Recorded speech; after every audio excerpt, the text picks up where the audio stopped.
Where we're going to start right now is like the main lifeguard tower that is at the beach.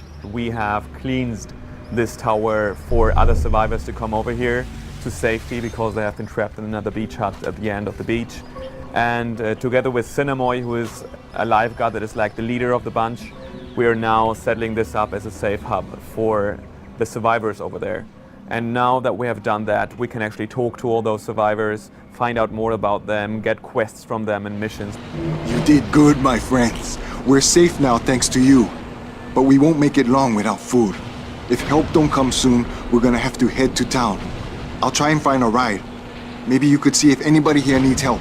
So this is Cinemoy, that is the lifeguard that actually we have been talking about right now, that has pretty much saved us when we were back in the hotel. And from this point on, we could go everywhere pretty much because this is open world environment, so we can actually walk around here, go over there, take down the road at the beach, go up to the hotel, or just go up to the lighthouse where we do want to go at this stage. So for that reason, I'm right now going to talk to Dominic, and that is an NPC that is trying to repair the antenna on the roof of this tower. This is hopeless!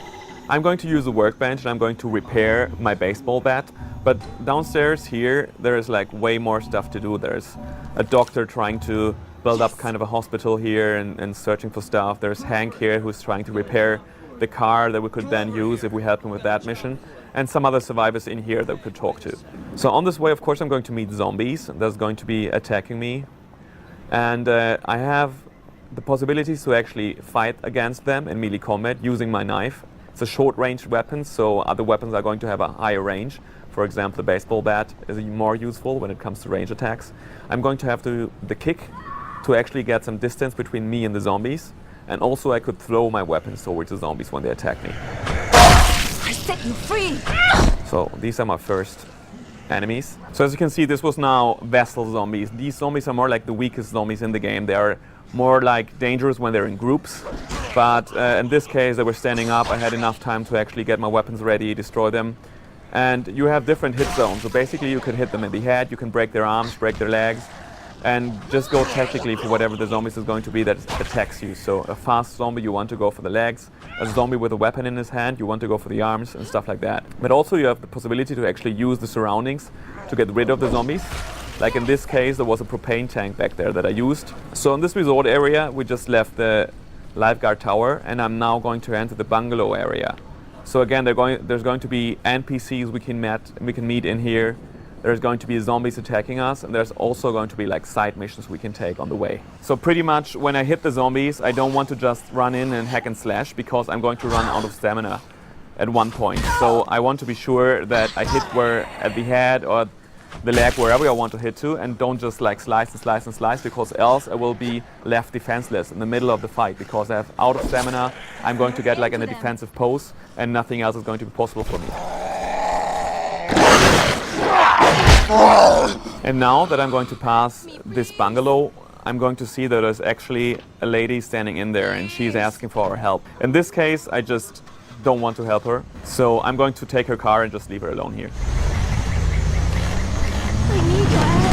So yeah, you can take the car and you can drive over the island. It's one thing is a transport, of course. You can get from A to B way faster using a car, but the other thing, it's actually fun to go through the zombies and drive them into pieces. The other option that you have in the game is actually to take the fast travel system. So in the save hubs, there's going to be the possibility to actually get to a map and then say, I want to go to this area now, I want to go to this area now. Because the island is so big that else you're just going to be walking around forever. So these are the three options we give to you if you want to go to the different areas. So we're closing into the lighthouse, and here is another group of survivors that are trying to be safe from attacking zombies. So we get out of our car and are going to be welcomed by a guy that has seen us before. I can't believe you're alive. When we left Cinemoy, you looked like Jesus. Anyway, you better go see to James. I'm sure he'll be surprised as hell to see you still alive and kicking. Follow me, I'll take you to James. So we follow him inside, and I'm going to go to talk to James, who is kind of the leader of this bunch of people here. I'm James. You don't know me, but I sure remember you. So I'm going to take this mission. I'm going to be able now to talk to all the people in the lighthouse, again, getting new missions, getting to know them and their different perspective on the whole situation. See what you can do to help, okay? So going downstairs again, I could now talk to all these people. I can pick up stuff like the medkit that will be useful and just search the whole thing for more material. So we get out here and I'm going to take another way than the minimap shows me because I don't want to use the car. Dead forever.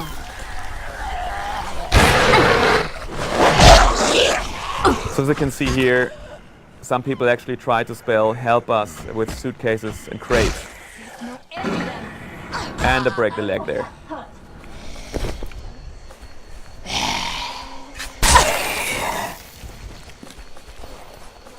And off goes the head.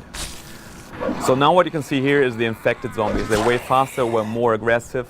And instead of just stumbling towards us like these vessel zombies, they're going to be really a pain in the ass when they attack you. So whenever you get into a group of zombies, pick your first target wisely, because if you just pick the vessel zombie, the other zombies, if they're like infected, are just going to plain destroy you.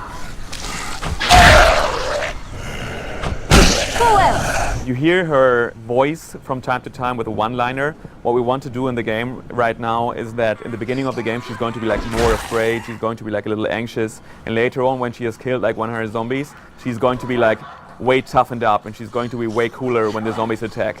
And that you will hear from her reactions when she has more skills, she has adapted new possibilities. She's going to be way tougher. So we're closing in onto her goal. What we want to do with the game here is that we show the beauty of the island that has turned bad. And so this is one of the best places to actually show that you would still think about, oh, this is a nice place to actually go on holiday and to relax for a couple of days. But at the same time, you're going to be constantly attacked by zombies and people trying to eat your brain. Here you can see that the island was once beautiful and really like a place where you might like to go with your girlfriend or whatever and just like say like, whew, nice and quiet here. Another way what I can do is like if there are like 5 or 6 zombies attacking me, I can go into my special skill and just slash through them. And that skill, she is kind of in rage mode and she's going to attack violently and cutting down everything that is on her way. So in here you see like a big vessel zombie and that's like a mini boss right now here. If he's going to hit me, then I'm not going to stay on my feet. So you have to be careful while attacking him. In the background of the game, what is actually happening, there's a storm coming to the island. So now that we're going to swap on the city, you are going to see the sky is darker, there might be rain coming down. And so everything is going to be more destroyed because it's later on in the process of the story. So Moresby is kind of the capital of the island. It's like the biggest town there, and like all the real Banoi people live there. And so the vibe of this whole thing is not like tourists anymore. It's not going to be all people in bikinis and bathing trunks and stuff like that. So it's more going to be like the real Banoians.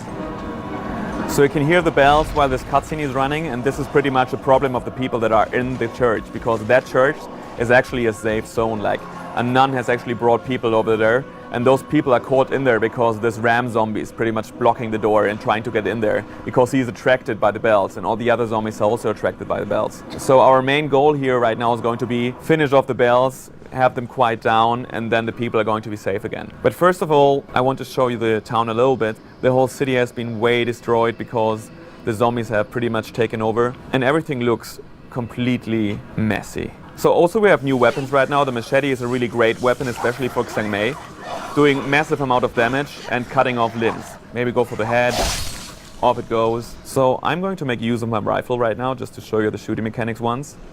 But of course the game is trying to get mainly into melee combat because it's more realistic, and normally as a normal visitor on the island you're not going to be able to actually use pistols and guns all of the time, primarily because they're not there.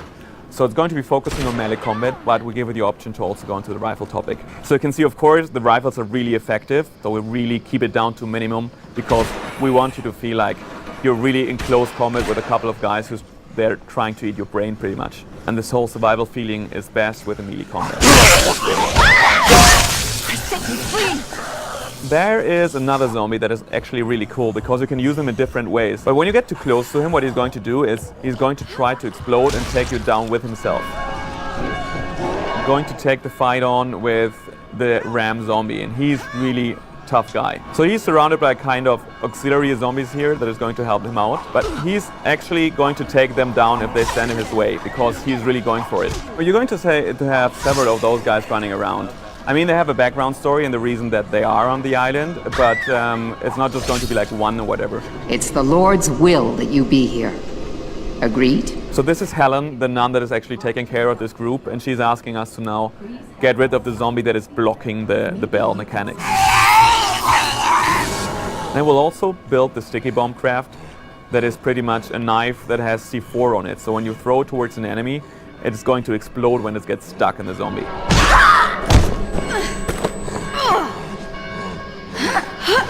So let's see if I can get him with a sticky bomb.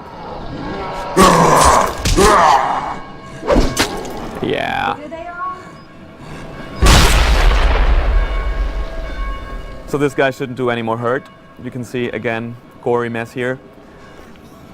But as you can see now, when we go out here, it's way darker. The weather has changed. We have now rain coming down. It's really moody right now. So from the whole sunny beach atmosphere that we had before, we are now in this completely destroyed city, and everything is dark and it's raining, and so we have completely different moods there. On top of that, you can also get into buildings, and when you're in the building and using your flashlight, of course, the atmosphere is going to be completely different too. So there's really a huge variety of things you can actually do on the island, and it's going to feel different all the time. A big island that leaves a lot of stuff to do, 25 to 30 hours of gameplay in there. We have 4-player co-op multiplayer in there. You can play the whole story with friends together. It's seamless, drop in, drop out. A lot of stuff to do, a lot of things to experience, 4 different characters, 4 different character classes. At E3 we're going to show you more of the city, and you're going to be playing multiplayer with 4 players, and you're going to have the full multiplayer experience there. We're looking forward to show you more moving on.